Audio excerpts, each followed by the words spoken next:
नमस्कार दोस्तों। आज हम एक आर्टिकल आर्टिफिशियल इंटेलिजेंस सैवियर और मॉन्स्टर इस पे हम लोग चर्चा करेंगे। बिजनेस लाइन में पब्लिश ये आर्टिकल है। जैसे कि आप लोग जानते हैं, आर्टिफिशियल इंटेलिजेंस अब एक महत्वपूर्ण होता हुआ विषय है। इस पे काफ़ी परिचर्चा हो रही है। एग्ज़ाम में ये क्वेश्चंस भी आते हैं। तो ये आर्टिकल अपने आप में एक होलिस्टिक आर्टिकल है जो आपको एआई के बारे में बताने के साथ साथ एआई यानी आर्टिफिशियल इंटेलिजेंस के प्रॉस एंड कॉन्स दोनों पर चर्चा करेगा। तो एक तरह से ये होलिस्टिक आपको सिचुएशन ये बताएगा। तो हम पहले प्रॉस देखेंगे, फिर कॉन्स देखेंगे। इन बिटवीन हम आपको थोड़ा सा समझाने का प्रयास करेंगे what is artificial intelligence. Sir, intelligence यानी समझ की जो शक्ति होती है वो बेसिकली ह्यूमन बीइंग की फैकल्टी मानी जाती है।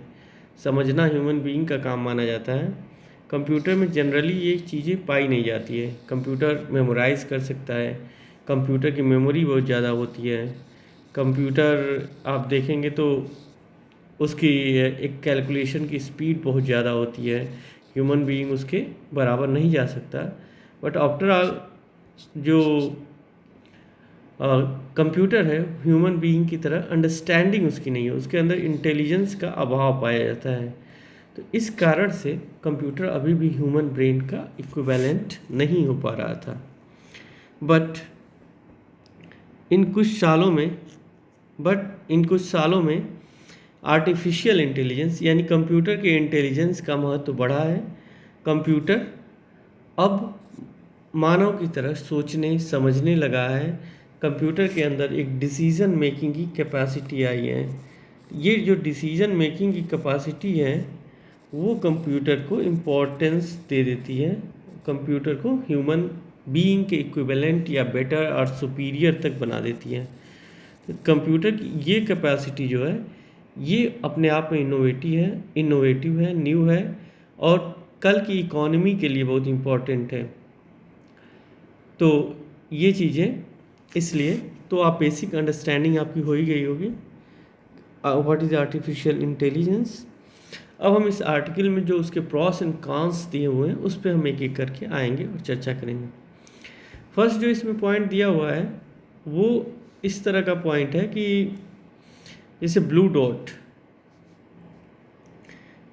एक फॉर्म है, उसने सबसे पहले एक ख़तरनाक टाइप के न्यूमोनिया यानी कि एक अनयूजुअल न्यूमोनिया की बात की थी ब्लू डॉट ने कि ये ऐसा न्यूमोनिया है कि जो ठीक नहीं हो रहा है और बाकी अदर न्यूमोनिया से थोड़ा डिफरेंट है। ब्लू डॉट जो फर्म है वो बेसिकली आर्टिफिशियल इंटेलिजेंस पे काम करने वाली चाइना की एक फर्म थी। इस फर्म के द्वारा जो मेडिकल डेटा था उसको एनालाइज किया गया। एनालाइज करके सबसे पहले कोविड की भविष्यवाणी की गई थी या ये बताया गया था कि कोविड जैसी कोई चीज़ है जो आ सकती है। तो ये इसने आर्टिफिशियल इंटेलिजेंस को अपने आप में एक इम्पॉर्टेंस दिया वर्ल्ड मैप में। दुनिया के लोगों को लगा कि नहीं, हमारा जो बेसिक नॉलेज है उससे ये आर्टिफिशियल इंटेलिजेंस कुछ बेटर करने में सक्षम है। सेकेंड, आपको एक कॉन्सेप्ट मिलेगा सुपर ह्यूमंस का। जो आर्टिफिशियल के दौर में कंप्यूटर न सिर्फ ह्यूमन की तरह सोच समझ पा रहा है बल्कि एक सुपर ह्यूमंस को जन्म दे रहा है। सुपर ह्यूमंस, इस कॉन्सेप्ट को आप समझ लीजिए। यदि ये वर्ड आप आंसर्स में यूज़ करते हैं तो it will be better for you. यानी ह्यूमन बीइंग जो एआई की मदद से हमारी जो नॉर्मल कैपेबिलिटीज़ हैं उन नॉर्मल कैपेबिलिटीज़ से बेटर परफॉर्म करें। इस आर्टिकल में सुपर ह्यूमंस के दो एग्जाम्पल दिए गए हैं। इस एग्जाम्पल को आप लीजिए। एक तो लैंग्वेज, गूगल ट्रांसलेट को आप देखिए। गूगल ट्रांसलेट को आप देखेंगे तो उस गूगल ट्रांसलेट में अच्छा खासा लैंग्वेजेस को चेंज करना और ये सारी चीज़ें दी हुई है। ये नॉर्मली किसी ह्यूमन बीइंग के बस की बात नहीं है।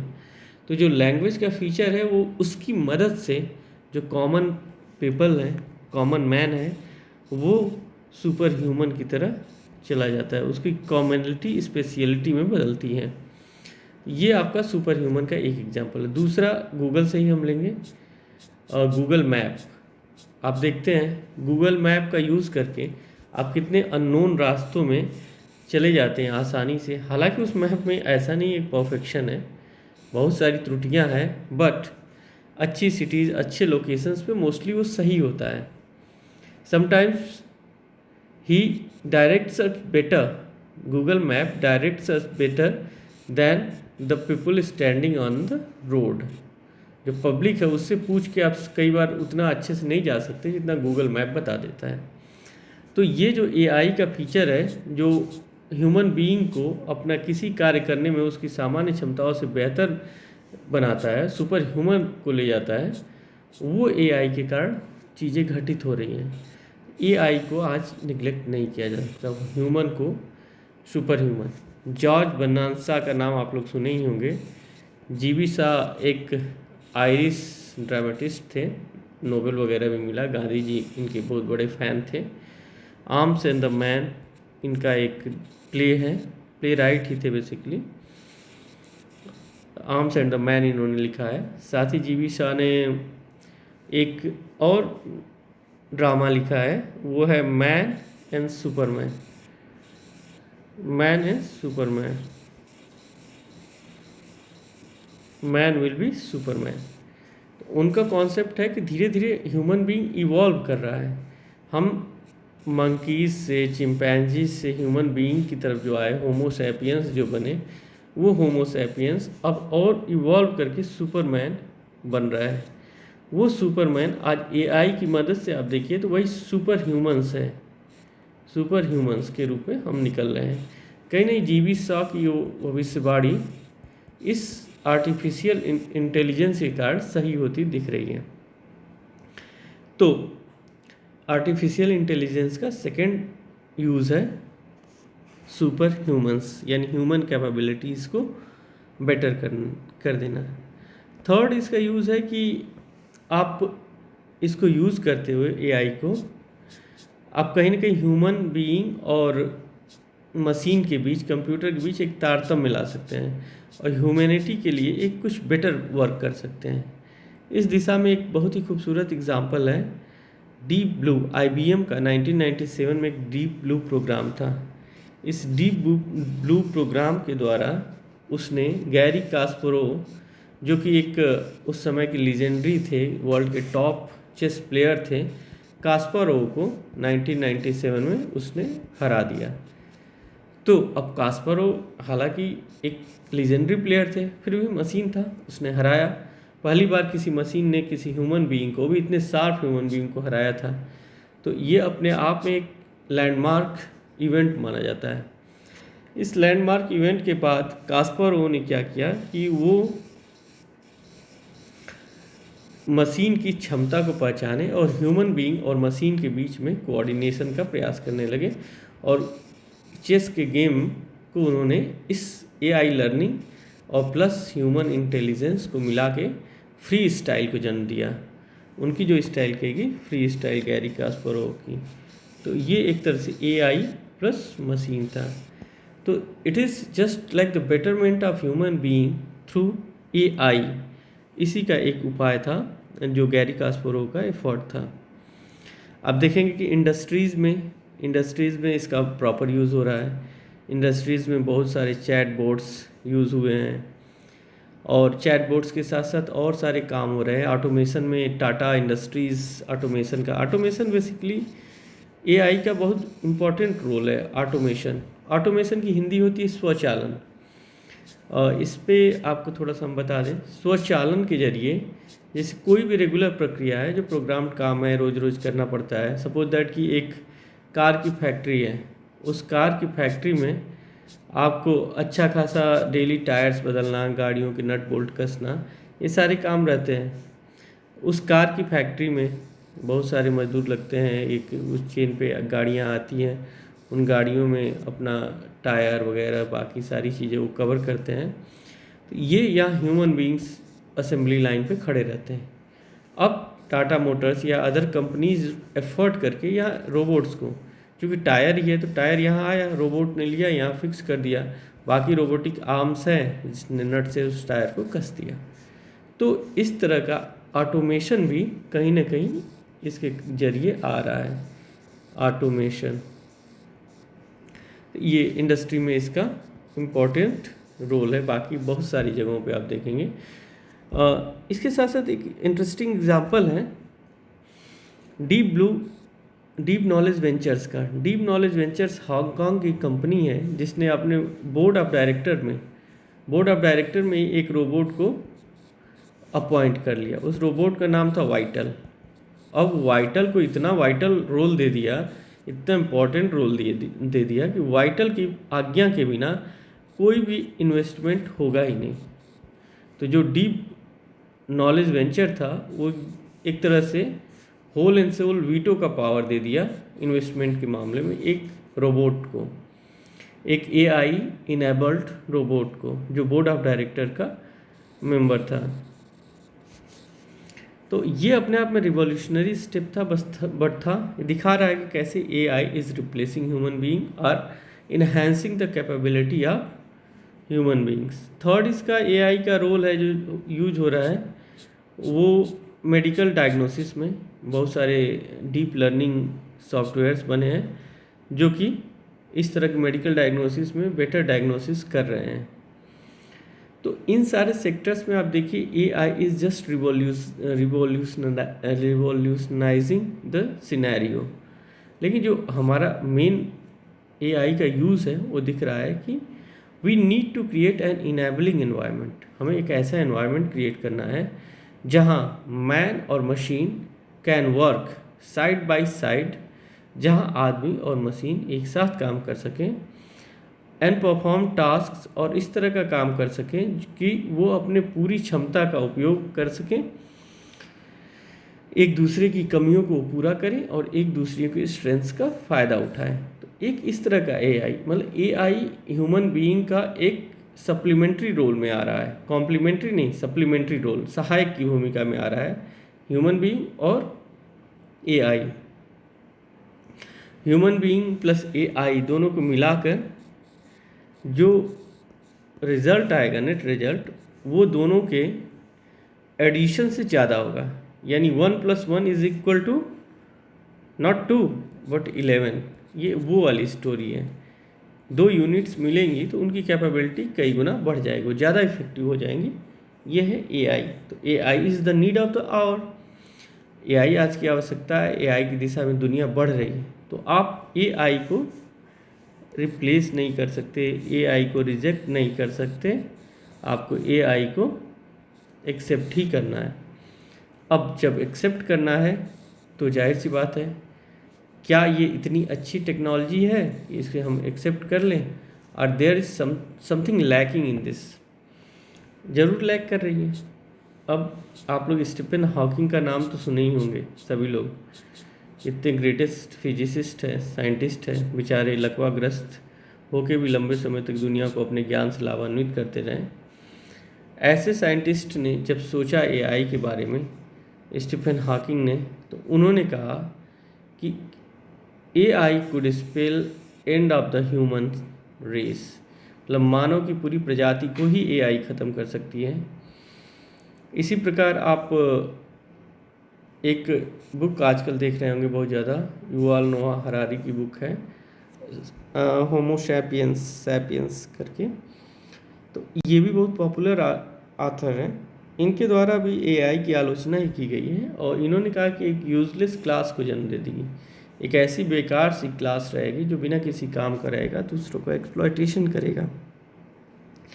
जाहिर सी बात है, इतने बड़े स्कॉलर्स हैं तो ऐसे ही तो नहीं AI को इतना थ्रेट और डेंजर मान रहे होंगे, लेकिन जो थ्रेट है बेसिकली बहुत सारे परसेप्शंस पे है और बहुत सारी उसकी ट्रुथ भी है रियल लाइफ में। एक तो ह्यूमन बीइंग में इनइक्वलिटी है, तो ये जो AI है वो कहीं ना कहीं जो पावरफुल है उनके हाथों में और अधिक पावर दे देगी, इनफैक्ट अनपैरेलल पावर दे देगी, वो एक्सप्लॉयटेशन शुरू करेंगे। सेकेंड थिंग है कि एआई खुद में जब ह्यूमन इंटेलिजेंस को रेप्लिकेट करने लगेगी तो ह्यूमन बीइंग्स को भी ये कॉम्प्रोमाइज़ कर लेगी, और संभव है कि कहीं ना कहीं कल को ये कुछ ऐसे इमोशंस और इससे गाइडेड होके खुद मानव सभ्यता के लिए खतरा बन जाए। तो ये समस्या है। तो इसलिए एआई की आलोचना की जाती है। इसके साथ ही साथ एआई का एक जो और अभी हालिया दुष्परिणाम देखा जा रहा है वो ये है कि ये डिस्क्रिमिनेट करती है। एआई डिस्क्रिमिनेट करती है सर्टेन क्लास और सेक्शंस के अगेंस्ट। अब इसमें एक एग्जांपल है, अमेरिका में एक टूल बना था, एआई टूल, तो कोर्ट रूम से बनाया गया था, प्रेडिक्ट करेगा कि फ्यूचर क्राइम्स कैसे होंगे, कहाँ होंगे, कौन करेगा। तो जो एआई टूल था फ्यूचर क्राइम्स को प्रेडिक्ट करने के लिए, उसका नाम था correctional offender management profiling for alternative sanctions, compass. तो जो कॉम्पास था, इसके जब रिजल्ट्स देखे गए तो वो basically biased against black defendant, जो वहाँ के निग्रोज हैं, ब्लैक हैं, उनके अगेंस्ट वो बायस्ड था। ये जो हाई प्रोफाइल संपन्न लोगों के द्वारा ये बनाए जाने वाले एप्लीकेशंस हैं, इंटेलिजेंस है, वो कहीं ना कहीं उसका बायस भी उन लोगों के फेवर में रहता है। इसी तरह एक और एआई बेस्ड ऐप है beauty.ai। इसने ब्यूटी कंटेस्ट कराया जैसे मिस इंडिया, मिस यूनिवर्स, और उसका जो रिजल्ट था वो काफ़ी एम्बैरेसिंग था। उसके द्वारा सिर्फ स्किन के कलर को देखकर वर्ल्ड की टॉप ब्यूटी का विनर का डिक्लेरेशन किया गया। तो किसी को भी मिस वर्ल्ड, मिस यूनिवर्स होना महज स्किन कलर का काम नहीं है, it is much more than that. तो इस तरह एआई कई जगह फेल करता है। एक यूनाइटेड स्टेट्स के ही कॉमेडियन है जॉर्डन पील, उन्होंने एक एप्लीकेशन है डीप फेक, उसका नाम ही है deep fake. Deep fake AI application है। डीप फेक का उन्होंने यूज़ करके बराक ओबामा के द्वारा डोनाल्ड ट्रंप के अगेंस्ट बहुत सारे स्टेटमेंट्स रिलीज कराए। ऐसे लगा कि वो रियल स्टेटमेंट्स है और किसी को भी उस पर विश्वास हो जाए। इसके जरिए उन्होंने प्रूव करने की कोशिश की कि misuse of AI is very easy, कोई भी मिसयूज़ कर सकता है, वो पोटेंशियल एग्जिस्टेंशियल थ्रेट रहेगा, मतलब इतने हार्मफुल मिसयूज हो सकते हैं कि मानव सभ्यता के लिए ही खतरा बन सकता है। तो एआई टेक्नोलॉजी है, इसके अपने सारे बहुत सारे चैलेंजेस हैं। आपने अभी प्रॉस देखें, कॉन्स भी देखें। तो इसका सोल्यूशन क्या है? इसका सोल्यूशन बहुत नटसेल में यहाँ अच्छे से समराइज किया गया है। You should see the need of the hour is therefore to enhance the capabilities of human beings with the support of these intelligent machines while remaining vigilant to possible ill effects। Possible ill effects के प्रति vigilant होते हुए इसके जो positive effects हैं उसको utilise करना। जाहिर सी बात है, आप लोग वैसे भी समझदार लोग हैं, जो भी मॉडर्न टेक्नोलॉजी है उसके प्रॉस एंड कॉन्स है, उसका आपका कंक्लूज़न ऐसे ही रहता है, इल इफेक्ट्स को मिनिमाइज़ करिए और पॉजिटिव इफेक्ट्स को लीजिए, ह्यूमन बीइंग के कंट्रोल को बनाए रखिए।